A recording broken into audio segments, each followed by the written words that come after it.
Best friend. Paano ko nakilala ang aking tunay na kaibigan?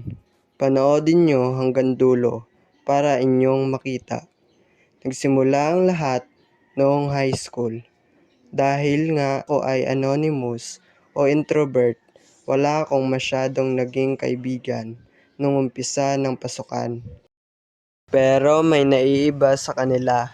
Siya si Ace. Mabait, palakaibigan, at extrovert.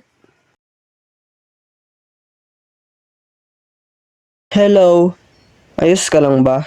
Pwede ba tayong magkwentuhan? Ako pala si Ace. Oo naman, ako pala si Bon. Tulungan na rin kitang ayusin yung ginagawa mo.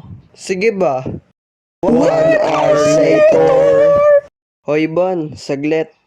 Sabay na tayong umuwi. Sige ba? Kung nagustuhan nyo ang video, mag-subscribe na kayo. Comment for part 2.